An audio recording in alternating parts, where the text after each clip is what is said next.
ಏನು ಬಿಸ್ನೆಸ್ ಶ್ರೀಗಿ ಅವ್ರದ್ದು ಇವಾಗ at present what you doing? ನಮ್ಮದು ಹೋಟೆಲ್ಸ್ ಇದೆ, ಈಸ್ಟರ್ನ್ ವುಡ್ಸ್ ಹೋಟೆಲ್ಸ್ ಅಂತ. ಫ್ಯೂಚರಲ್ಲಿ convention centres, resorts, Eastern Woods ಹೆಸರಲ್ಲೇ ಒಂದು ಚೈನ್ ಆಫ್ ಹೋಟೆಲ್ಸ್ ಮಾಡಬೇಕು ಅಂತ ಪ್ಲಾನ್ ಇದೆ. ಸೊ ಇದೆಲ್ಲ ಏನಾಗಿದೆ, ನನಗೆ ಯಾವುದೇ ಫೀಲ್ಡ್ಗೆ ಹೋಗಲಿ, ಅದಕ್ಕೆ ನಾನು ಒಲವೆ ಮಂದಾರನೂ ಅಷ್ಟೇ, ನಾನು I was not like just a hero. ಒಂದು ಪ್ರೊಡ್ಯೂಸರ್ ಮಗಾಗೂ ಇರಲಿಲ್ಲ, I was like employ also. ಭೇದ ಭಾವ ಇಲ್ಲದೆ ಪ್ರೊಡಕ್ಷನ್ ಅವ್ರ ಜೊತೆನೇ ಊಟ ಮಾಡ್ತಿದ್ದೆ, ಅವ್ರ ಜೊತೆನೇ ಕುತ್ಕೊಂಡು ಅದೇ ಒಂದೇ ಹೋಟ್ಲಲ್ಲಿ ರೂಮ್ ಮಾಡ್ಕೊಂಡಿರ್ತಿದ್ವಿ. ಏನು ಮಾಡಿದ್ರು ನನಗೆ ಅದರಲ್ಲಿ 100% ಇನ್ವಾಲ್ವ್ ಆಗೋ ಒಂದು ಹ್ಯಾಬಿಟ್ ಅದು ದೇವ್ರ ಆಶೀರ್ವಾದನ ಏನೋ ಗೊತ್ತಿಲ್ಲ.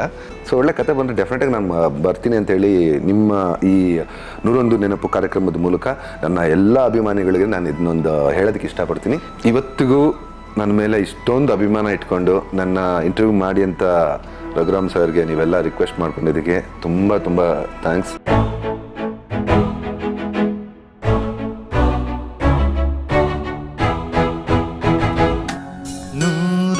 ನೂರೊಂದು ನೆನಪು.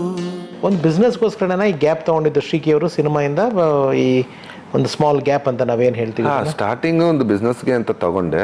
ಅದಾದಮೇಲೆ ಒಂದು ಸ್ವಲ್ಪ ಸಬ್ಜೆಕ್ಟ್ಸ್ ಚೆನ್ನಾಗಿರೋದು ಸಿಗಲಿ, ಹೆಂಗೆ ಗ್ಯಾಪ್ ತೊಗೊಂಡಿದ್ದೀನಿ ಅಂತ ಹೇಳ್ಬಿಟ್ಟು ವೆಯ್ಟ್ ಮಾಡಿದೆ. ಸೊ ಸ್ಟೇಲ್ ಆಗೋದಕ್ಕಿಂತ ಹಾಗೆ ಫ್ರೆಶ್ ಆಗಿ ಇಟ್ಕೊಳ್ಳೋದೇ ಒಳ್ಳೆ ಗುಡ್ ಥಾಟ್ ಸರ್ ಅದು. ಎಸ್, ಅದಕ್ಕೋಸ್ಕರ. ಯಾಕಂದರೆ ಏನೋ ಮಾಡಿಕೊಂಡು ಸುಮ್ಮನೆ ಒಂಥರ ಎಕ್ಸ್ಪೆಕ್ಟೇಷನ್ ಇರುತ್ತೆ, ಅದನ್ನು ರೀಚ್ ಮಾಡ್ಸೋಕ್ಕಾಗದೆ ಇವಾಗ ಮತ್ತೆ ಇನ್ನೊಂದು ಈ ಥರ ಸಿನಿಮಾ ಮಾಡಿದ್ರೆ ಈ ಥರ ಮಾಡಿದ್ರೆ ಅನ್ಸ್ಕೊಳ್ಳೋದಕ್ಕಿಂತ ಬಂದ್ರೂ ಒಂದು ಸ್ವಲ್ಪ ವರ್ಷ ಬಿಟ್ಟು ಬಂದರೂ ಒಂದು ಒಳ್ಳೆ ಸಬ್ಜೆಕ್ಟಲ್ಲಿ ಬಂದ್ರಪ್ಪ ಅನ್ಸ್ಕೋಬೇಕು. ಕಮ್ಬ್ಯಾಕ್ ಆದರೂ ಈ ಥರ ಒಂದು ಸಬ್ಜೆಕ್ಟಲ್ಲಿ ಬಂದ್ರಲ್ಲ ಅಂತ ಹೇಳ್ಬಿಟ್ಟು ಅವತ್ತಿನ ಕೇಳ್ತಾ ಇದ್ದೀನಿ.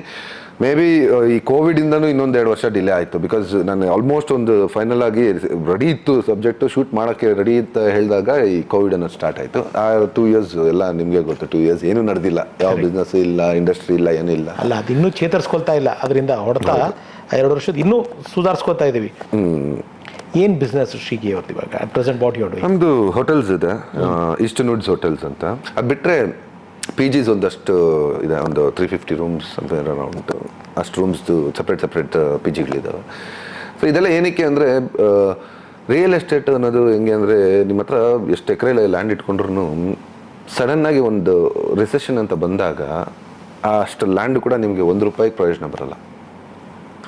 ಸೊ ಇದನ್ನ ಅವಾಯ್ಡ್ ಮಾಡಬೇಕು. ಅದು ಸಿಚುವೇಶನ್ಸ್ ಕೂಡ ಫೇಸ್ ಮಾಡಿದ್ವಿ. ಎಷ್ಟೋ ಲ್ಯಾಂಡ್ಗಳು ಇಟ್ಕೊಂಡು ಆ ಟೈಮಲ್ಲಿ ನಮಗೆ ಖರ್ಚಿಗೆ ಇಲ್ದಿರೋ ಥರ ಲಿಕ್ವಿಡಿಟಿ ಇರಲ್ಲ. ಸೊ ಅದಕ್ಕೋಸ್ಕರ ಒಂದು ಮಂತ್ಲಿ ಸೋರ್ಸ್ ಬೇಕು ಅಂತೇಳಿ ಇದನ್ನು ಸ್ಟಾರ್ಟ್ ಮಾಡಿದ್ವಿ. ಇದ್ರ ಜೊತೆಗೆ ಹಂಗೆ ಹೋಟೆಲ್ ಅನ್ನೋದು ಒಂದು ಕಾನ್ಸೆಪ್ಟ್ ಸ್ಟಾರ್ಟ್ ಆಯಿತು. ಒಂದು ಬಿಲ್ಡಿಂಗ್ ಕಟ್ಬಿಟ್ಟು ಬೇರೆ ಬ್ಲೂಮ್ ಅಂತ ಒಂದು ಇದು ಕೊಟ್ಟಿದ್ದೀವಿ ರೆಂಟಿಗೆ. ಅದನ್ನ ನೋಡಿ ನಾವೇ ಯಾಕೆ ರನ್ ಮಾಡಬಾರ್ದು ಅಂತೇಳಿ ಇಲ್ಲೊಂದು ಮಾಡಿದ್ದೀವಿ. ಈಗ HSR ಅಲ್ಲಿ ಒಂದು ಬರ್ತಿದೆ. ಎಷ್ಟು ರೂಮ್ಸ್ ಇದೆ ಸರ್ ಇಲ್ಲಿ? ಇಲ್ಲಿ ಟೋಟಲ್ 62 ರೂಮ್ಸ್ ಇದೆ. ಅದರಲ್ಲಿ ಒಂದು 31 ರೂಮ್ಸ್ ರೆಂಟ್ ಕೊಟ್ಟಿದ್ದೀವಿ, 31 ರೂಮ್ಸ್ ನಾವೇ ರನ್ ಮಾಡ್ತಿದ್ವಿ. ಆ ಥರ ದೊಡ್ಡ ಪ್ರಾಜೆಕ್ಟ್ಗೆ ನೆಕ್ಸ್ಟ್ ಫ್ಯೂಚರಲ್ಲಿ convention centres, resorts, Eastern Woods ಹೆಸರಲ್ಲೇ ಒಂದು ಚೈನ್ ಆಫ್ ಹೋಟೆಲ್ಸ್ ಮಾಡಬೇಕು ಅಂತ ಪ್ಲಾನ್ ಇದೆ. ಬೆಂಗಳೂರು ರೆಸ್ಟೋರೆಂಟಾ? ಎಸ್, ಅಂದರೆ ಈಗ ಇರೋದ್ರಲ್ಲಿ ಇಲ್ಲ, just breakfast complimentary. Next upcoming ಪ್ರಾಜೆಕ್ಟ್ಸಲ್ಲಿ it will be like completely everything full all in one ಇರುತ್ತೆ. ಓಕೆ, ಇವಾಗ ಒಬ್ಬ ಒಬ್ಬ ಅಂದರೆ ಒಬ್ಬ ಕುಂಚ ಕಲಾವಿದ, ಚಿತ್ರ ಕಲಾವಿದ, ಈಗ ಒಬ್ಬ ವ್ಯಾಪಾರಸ್ಥ, ಒಬ್ಬ ಬಿಸ್ನೆಸ್ ಮ್ಯಾನ್, ಈ 3 ಪಾತ್ರಗಳಲ್ಲಿ ಜೀವನದಲ್ಲಿ ಅದೇ ಹೇಳ್ತಾರಲ್ಲ, ಬಾಳಿನಲ್ಲಿ ಒಂದೊಂದು ದಿನಕ್ಕೊಂದು ಬಣ್ಣದ ವೇಷ. ಇದು ಬಣ್ಣದ ವೇಷ ಅಲ್ಲ, ಬದುಕಿನ ವೇಷ ಇದು. ಹೌದು. ಈ ಬದುಕಿನ ವೇಷಗಳಲ್ಲಿ ಶ್ರೀಕಿಯವರು ಯಾವುದರಲ್ಲಿ ತುಂಬ ಖುಷಿ ಪಡುತ್ತೆ, ಎಲ್ಲನೂ ಖುಷಿ ಕೊಡುತ್ತೆ, ಆದರೂ ಒಂದು ತುಂಬ ಪ್ಯಾಷನ್, ಒಂದೊಂದು ನೆಸೆಸಿಟಿಗೆ ಮಾಡ್ತೀವಿ, ಒಂದೊಂದು ಪ್ಯಾಷನ್ಗೆ ಮಾಡ್ತೀವಿ. ಈ ಥರ ನಿಮಗೆ ತುಂಬ ಕಿಕ್ ಕೊಡೋದು ಯಾವುದು? ನನಗೆ ನಿಮಗೆ ನನ್ನ ಚೈಲ್ಡ್ಹುಡ್ಡಿಂದ ನಮ್ಮ ತಾತ ಹೇಳ್ಕೊಟ್ಟಿರೋದನ್ನೆಲ್ಲ ಹೇಳ್ಕೊಂಬಂದೆ ನಿಮಗೆ. ಸೊ ಅದ್ರ ಪ್ರಕಾರ ನಾನು ಯಾವುದೇ ಏನೋ ಒಂದು ಆಬ್ಜೆಕ್ಟ್ ತೊಗೊಳ್ಳಿ, ಅದೊಂದು ಪ್ಯಾಷನಿಂದನೇ ನೋಡ್ತೀನಿ. ಅದನ್ನು ಪರ್ಫೆಕ್ಟಾಗೇ ಮಾಡ್ತೀರಾ? ಅದು ತೊಗೋಬೇಕು. ಇವಾಗ ಈ ರಿಮೋಟ್ ವರ್ಕ್ ಆಗ್ತಿಲ್ವಾ, ಏನಕ್ಕೆ ವರ್ಕ್ ಆಗ್ತಿಲ್ಲ ಫಸ್ಟ್ ನಾನು ಚೆಕ್ ಮಾಡಬೇಕು. ರಿಮೋಟ್ ಶೆಲ್ ಹೋಗಿದೆಯಾ, ಇಲ್ಲ ಏನಾಗಿದೆ ಎಲ್ಲ ಚೆಕ್ ಮಾಡಿ ಅದನ್ನು ಓಪನ್ ಮಾಡಿ, ಒಳಗಡೆ ಒಂದು ಸ್ವಲ್ಪ ಲಿಕ್ವಿಡ್ ಫಾರ್ಮೇಷನ್ ಆಗಿರುತ್ತೆ.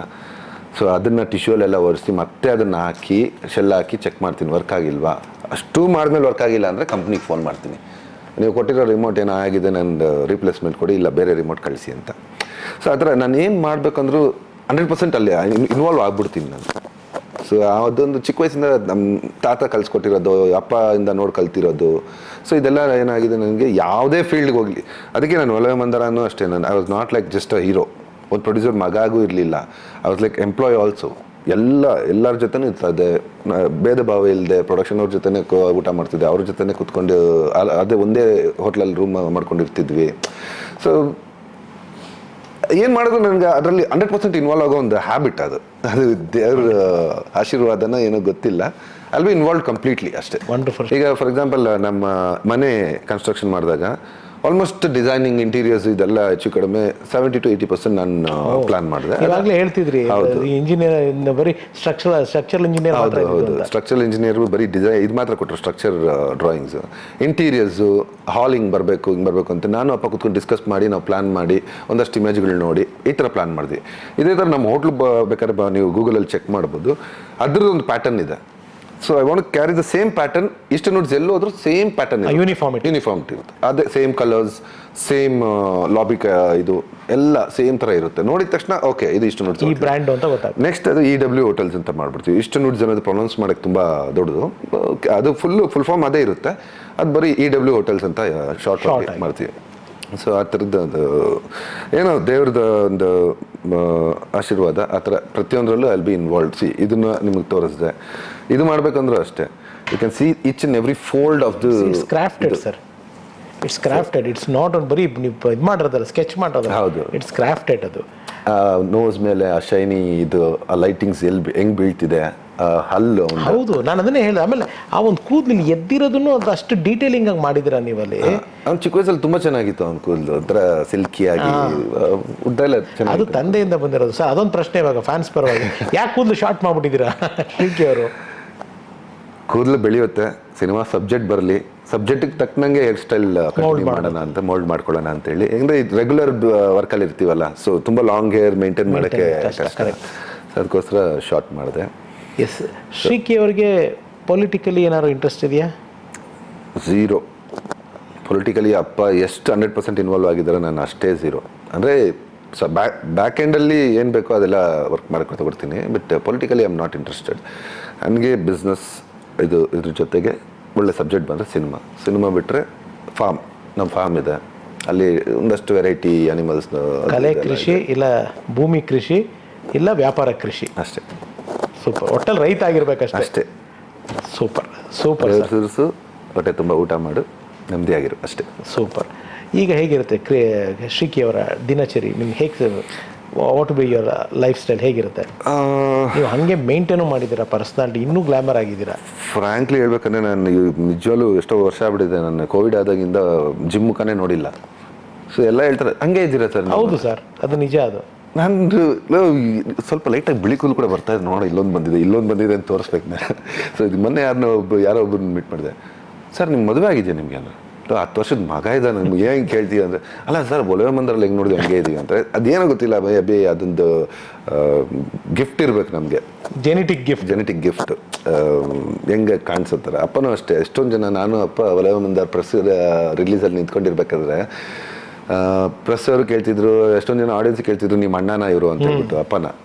ಅವರು ಅಷ್ಟೇ ಹೆಂಗ ಕಾಣಿಸ್ತಾರೆ. ಈಗಲೂ ಅಷ್ಟೇ, ನಾನು ಬೆಳಗ್ಗೆ ಮೀಟ್ ಮಾಡಿದ್ನಲ್ಲ, ಅಯ್ಯೋ ಈ ಸೇಮ್ ಗ್ಲಾಮರ್, ಸೇಮ್. ಇಬ್ರು ಜೊತೆಲಿ ಎಲ್ಲರೂ ಅಣ್ಣ ತಮ್ಮ ಅನ್ಕೊಳ್ತಾರೆ, ಈ ಅಪ್ಪ ಮಗ ಅಂತ ಅನ್ಕೊಳ್ಳೋದೇ ಇಲ್ಲ. ಸೊ ಅದು ಅಪ್ಪಗೂ ನನಗೆ ಅದೊಂದು ಗಿಫ್ಟ್ ಅನ್ಸುತ್ತೆ ಮೋಸ್ಟ್ಲಿ. ಸೊ ಏಜ್ ಒಳ್ಳೇದ, ಸಿನಿಮಾ ಇಂಡಸ್ಟ್ರಿಯಲ್ಲಿ ಏಜ್ ಆಗ್ಬಿಟ್ಟಿದೆ ಅನ್ನೋದಕ್ಕಿಂತ ಏಜ್ ಆದ್ರೂ ಆಗದೆ ಏಜು ಆಗಿಲ್ಲ ಸರ್. ಅದು ಅಲ್ಲಲ್ಲ ಹೇಳ್ತಾರೆ ಫ್ಯೂಚರ್ಗೆ. You are very young sir, you are very ಇನ್ನೂ ಟೈಮ್ ಇದೆ. ಇನ್ನೂ ನಮ್ಗೆ ಎಷ್ಟು, ಈಗ ಹೀರೋಯಿನ್ಗಳಿಗಾದ್ರೆ ಒಂದು ಟೈಮ್ ಪೀರಿಯಡ್ ಇರುತ್ತೆ, ಕರೆಕ್ಟ್, 5 years or 10 years. ಅವ್ರ ಮದುವೆ ಮಕ್ಕಳು, ಅದಾದ್ಮೇಲೆ they have to move on, they have to take care of the family, ಅದೆಲ್ಲ ಇರುತ್ತೆ. ಬಟ್ ಹೀರೋಗೆ 60 ವರ್ಷ 65 ವರ್ಷ ಆದ್ರೂ ಕಾಲಾವಕಾಶ ಇದೆ. ಕರೆಕ್ಟ್. ಫಾರ್ ಎಕ್ಸಾಂಪಲ್ ನೀವು ನೋಡ್ತಾ ಇದ್ದೀರಾ, ರಜನಿ ಸರ್ ನೋಡ್ತಾ ಇದ್ದೀರಾ, ರವಿಚಂದ್ರನ್ ಸರ್ ಇವತ್ತು is doing some father characters, ಆಮೇಲೆ ಡಿಫ್ರೆಂಟ್ ಯಾವ್ದಪ್ಪ ಅದು ದೃಶ್ಯಂ ಎಲ್ಲ ಅವ್ರ ಕ್ಯಾರೆಕ್ಟರ್ಗೆ ಅವ್ರ ಪರ್ಸನಾಲಿಟಿಗೆ ಮ್ಯಾಚ್ ಆಗೋ ಥರ ಒಂದು ಸಬ್ಜೆಕ್ಟ್ ಬಂತು. ಇವತ್ತಿಗೂ ಹೀರೋ ಅಲ್ಲ ಸರ್, ಇವತ್ತಿಗೂ ಹೀರೋ ಶಿವಣ್ಣ. ಇವತ್ತಿಗೂ ಎಂತೆಂಥ ಕ್ಯಾರೆಕ್ಟರ್ ಮಾಡ್ತಾರೆ, ಆ ಎನರ್ಜಿ ಹೆಂಗಿದೆ ಇವತ್ತಿಗೂ. ಸೊ ಅದನ್ನ ಸ್ಟ್ರಾಂಗ್ ಆಗಿ ಬಿಲೀವ್ ಮಾಡ್ತೀನಿ. ನನಗೆ ಏಜ್ ಆಗ್ತಿದೆ ಅಂತ ನಂಬರ್ಸಲ್ಲಿ ನನಗೆ ಗೊತ್ತಷ್ಟೇ, ಬಟ್ ಮುಖದಲ್ಲೂ ಕಾಣಿಸಲ್ಲ, ನಾನು ಅನ್ಕೊಳ್ಳೋದು ಇಲ್ಲ ನನಗೆ ಏಜ್ ಆಗ್ತಿದೆ ಅಲ್ಲ. ಆಮೇಲೆ ನಿಮ್ಗೆ ಅಂತದೆಲ್ಲ ಏಜು ಆಗಿಲ್ಲ, ಅದನ್ನ ಫಸ್ಟ್ ತೆಗೆದುಬಿಡೋಣ. ಡೆಫಿನೆಟ್ ಆಗಿ even if I am 50 I will come to industry again. ಅಷ್ಟು ಗ್ಯಾಪ್ ತೊಗೊಂಡ್ರು ಕೂಡ ಮತ್ತೆ 50 ವರ್ಷ ಆದ್ಮೇಲೆ ಕೂಡ ಬೇಕಾದ್ರೆ ಬರ್ತೀನಿ. ಅದು ಇಂಡಸ್ಟ್ರಿ ಮಾತ್ರ ನಾನು ಬಿಡಲ್ಲ, but I am just waiting. Very good sir, wonderful. I am very happy. And ಈ ಒಂದು ಕಳೆದ 2 ಅವರ್ಸಿಂದ ಅಂದ್ಕೊತೀನಿ ಆಲ್ಮೋಸ್ಟು ನನ್ನ ಕೈನಲ್ಲಿ ಸಾಧ್ಯವಾದಷ್ಟು ನಿಮ್ಮ ಜೀವನದ ನಿಮ್ಮ ಒಂದು ಆ ಚೈಲ್ಡ್ಹುಡ್ ಡೇಸಿಂದ ಹಿಡಿದು ಇವತ್ತಿನ ವ್ಯಾಪಾರದ ದಿನಗಳವರೆಗೂ ಅಲ್ಲಲ್ಲಿ ರಿವೈಂಡ್ ಮಾಡಿ ಮಾತಾಡಿದ್ವಿ. ಸೊ ಒಟ್ಟಾರೆಯಾಗಿ ಎಲ್ಲವೂ ರೀಕಲೆಕ್ಟ್ ಮಾಡಿಕೊಂಡಾಗ ಹಳೆಯದನ್ನು ನೆನಪಿಸ್ಕೊಂಡು ಮಾತಾಡಿದಾಗ ಏನು ಅನ್ನಿಸ್ತು ಶ್ರೀಕಿ ಅವರಿಗೆ? ಒಂದು 2 ಅವರ್ಸಲ್ಲಿ ಆಲ್ಮೋಸ್ಟ್ ನನ್ನ ಕಾಲೇಜ್ ಡೇಸಿಂದ, ಸ್ಕೂಲ್ ಲೈಫಿಂದ, ಅಂದರೆ ನಾನು ಕಸಿನ್ಸ್ ಚಿಕ್ಕ ವಯಸ್ಸಿಂದ ನಾವು ಸ್ಕೂಲ್ ಡೇಸಿಂದ ಇವತ್ತಿನ ಪ್ರೊಫೆಷನ್ವರೆಗೂ ನಾವು ಎಲ್ಲ ರಿಕಲೆಕ್ಟ್ ಮಾಡ್ಕೊಂಡ್ವಿ. It was nice. ಒಂಥರ ಹಳೇದನ್ನೆಲ್ಲ ನಾನು ನೆನಪಿಸ್ಕೊಂಡು ಅದು ಈ ಥರ ಯಾರೋ ಒಬ್ರು ಬಂದು ಕ್ವಶನ್ ಮಾಡಿದಾಗಲೇ ಅದು ನಮಗೂ ಮತ್ತೆ ರಿಫ್ರೆಶ್ ಆಗೋದು.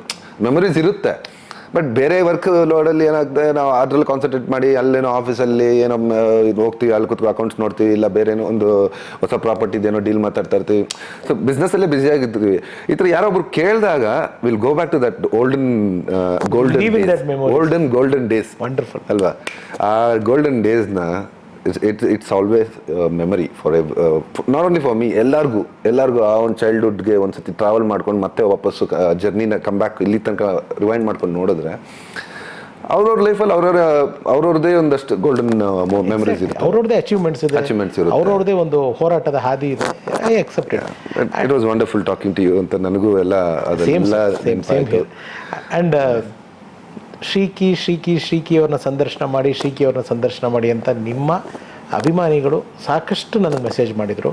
ಸೊ ನಮ್ಮ ಶ್ರೀಕಿಯ ಅಭಿಮಾನಿಗಳಿಗೆ ಶ್ರೀಕಿ ಅವ್ರು ಏನು ಹೇಳ್ತೀರಾ? ಇವತ್ತಿಗೂ ನನ್ನ ಮೇಲೆ ಇಷ್ಟೊಂದು ಅಭಿಮಾನ ಇಟ್ಕೊಂಡು ನನ್ನ ಇಂಟರ್ವ್ಯೂ ಮಾಡಿ ಅಂತ ರಘುರಾಮ್ ಸರ್ಗೆ ನೀವೆಲ್ಲ ರಿಕ್ವೆಸ್ಟ್ ಮಾಡ್ಕೊಂಡಿದ್ದಕ್ಕೆ ತುಂಬ ತುಂಬ ಥ್ಯಾಂಕ್ಸ್. ಇದೇ ಥರ ನೆನ್ಪಿಟ್ಕೊಳ್ಳಿ. ಕಾಣೆ ಅಂತೂ ಆಗಲ್ಲ, ಖಂಡಿತ ವಾಪಸ್ ಬರ್ತೀನಿ. ಬಟ್ ಈ ಸತಿ ಬಂದರೆ ಒಂದು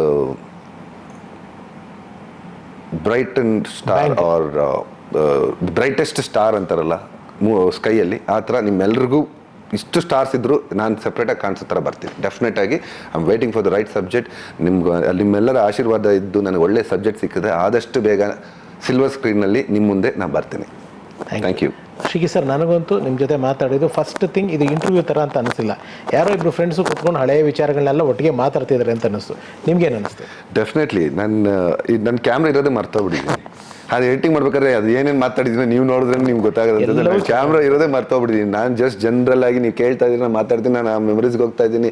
ಒಲವೇ ಮಂದರ ಇದ್ರ ಬಗ್ಗೆ ಕೇಳ್ತೀರ, ಅಲ್ಲಿ ಆ ಮೆಮರೀಸ್ಗೆ ಹೋಗ್ತೀನಿ.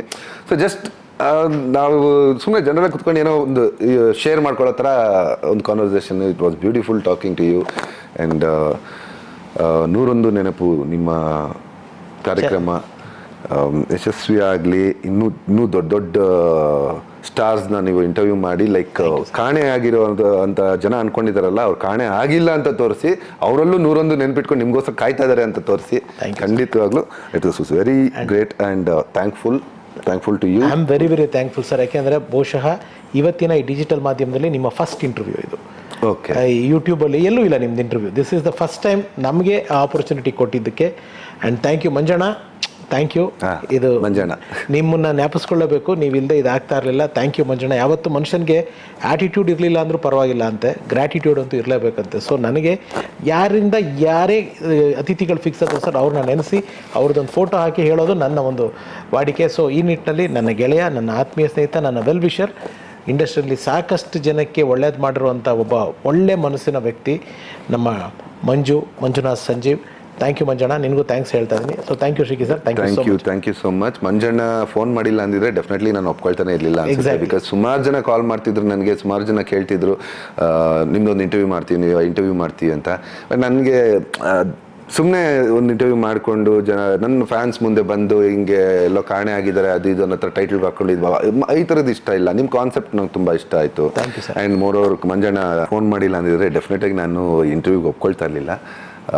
ಯಾಕಂದರೆ ಸುಮಾರು ಜನ ಫೋನ್ ಮಾಡಿ ಕೇಳ್ತಾ ಇದ್ರು ಈ ಥರ ಇಂಟರ್ವ್ಯೂ ಮಾಡಬೇಕು ಅಂತ. ಕಾಣೆ ಆಗಿದ್ದಾರೆ ಅಂತ. ಎಲ್ಲಿ ಕಾಣೆ ಆಗಿದ್ದೀವಿ ನಾವು? ಕತೆಗಳು ಕಾಣೆ ಆಗ್ತಾ ಇದ್ದಾವೆ, ಒಳ್ಳೆ ಕತೆ ಬರ್ತಿಲ್ಲ. ಸೊ ಒಳ್ಳೆ ಕತೆ ಬಂದರೆ ಡೆಫಿನೆಟಾಗಿ ನಾನು ಬರ್ತೀನಿ ಅಂತೇಳಿ ನಿಮ್ಮ ಈ 101 ನೆನಪು ಕಾರ್ಯಕ್ರಮದ ಮೂಲಕ ನನ್ನ ಎಲ್ಲ ಅಭಿಮಾನಿಗಳಿಗೆ ನಾನು ಇದನ್ನೊಂದು ಹೇಳೋದಕ್ಕೆ ಇಷ್ಟಪಡ್ತೀನಿ. I definitely come back and thank you Raghuram sir. ಇದೊಂದು ಒಳ್ಳೆ ಆಪರ್ಚುನಿಟಿ ಕೊಟ್ಟಿದ್ದಕ್ಕೆ. It's my pleasure sir, thank you. So ಸ್ನೇಹಿತರೆ, ಶ್ರೀಕಿ ಸರ್ ರೆಡಿ ಇದ್ದಾರೆ. ಒಳ್ಳೆ ಕಥೆಯೊಂದಿಗೆ ನೀವು ಬಂದರೆ ಆ ಕತೆಗೆ ನಿಮ್ಮ ಕನಸಿನ ಪಾತ್ರಕ್ಕೆ ಅವ್ರ ಜೀವ ತುಂಬ ರೆಡಿ ಇದ್ದಾರೆ. ಎಲ್ಲ ನಮ್ಮ ಫಿಲ್ಮ್ ಮೇಕರ್ಸ್ಗಳು ದಯವಿಟ್ಟು ನೋಡಿ ನಮ್ಮ ಶ್ರೀಕಿ ಅವ್ರನ್ನ ಆದಷ್ಟು ಬೇಗ ನಮ್ಮೆಲ್ಲರೂ ಮತ್ತೆ ಸ್ಕ್ರೀನ್ ಮೇಲೆ ನೋಡೋಕೆ ಮಾಡಿ ಅಂತ ಕೇಳ್ತಾ, ಇಷ್ಟೊತ್ತು ಸಮಯ ಕೊಟ್ಟಿದ್ದಕ್ಕೆ ಶ್ರೀಕಿ ಸರ್ಗೆ, ಅವರ ಕುಟುಂಬಕ್ಕೆ, ಅವ್ರ ತಂದೆಗೆ, ಅವ್ರ ತಾಯಿಗೆ, ಅವರ ಶ್ರೀಮತಿಯವರಿಗೆ ಎಲ್ಲರಿಗೂ ನಾನು ನಿಮ್ಮೆಲ್ಲರ ಪರವಾಗಿ ಹೃದಯಪೂರ್ವಕ ನಮಸ್ಕಾರಗಳನ್ನ ತಿಳಿಸ್ತಾ ಸರಣಿನ ಇಲ್ಲಿ ಮುಕ್ತಾಯ ಮಾಡ್ತಾ ಇದ್ದೀನಿ. ನಿಮಗೆಲ್ಲ ಗೊತ್ತು, ಈ ಕಾರ್ಯಕ್ರಮ ಮಾಡಬೇಕಾದ್ರೆ ನಿಮ್ಮ ರಘುರ ಮುಖಕ್ಕೆ ಬಣ್ಣ ಹಚ್ಚಲ್ಲ, ಬಣ್ಣದ ಮಾತಾಡಲ್ಲ. ಆದರೆ ನಮ್ಮ ಬಣ್ಣದ ಲೋಕದ ಅಪರೂಪದ ವ್ಯಕ್ತಿಗಳನ್ನ ಈ ರೀತಿ ಚಿತ್ರರಂಗ ಕಟ್ಟಿಕೊಟ್ಟಕ್ಕೆ ಸಾಕ್ಷಿಯಾದಂಥ ಕಲಾವಿದರನ್ನ ಎಲ್ಲೇ ಇರಲಿ ಹೋಗಿ ಹುಡುಕಿ ಹಾಕಿ ಅವ್ರ ಜೀವನದ ಕಥೆನ ನಿಮ್ಮ ಮುಂದೆ ದಾಖಲಿಸೋದು ಮರಲ್ಲ ಅಂತ ಹೇಳ್ತಾ ಮತ್ತೊಮ್ಮೆ ನಿಮ್ಮೆಲ್ಲರಿಗೂ ನಮಸ್ಕಾರ. ಎಲ್ಲರಿಗೂ ಒಳ್ಳೆಯದಾಗಲಿ. ಸರ್ವೇ ಜನ ಸುಖಿನೋ ಭವಂತು. ನಾನು ನಿಮ್ಮ ರಘುರಾಮ್. Love you all. ನಮಸ್ಕಾರ. Thank you.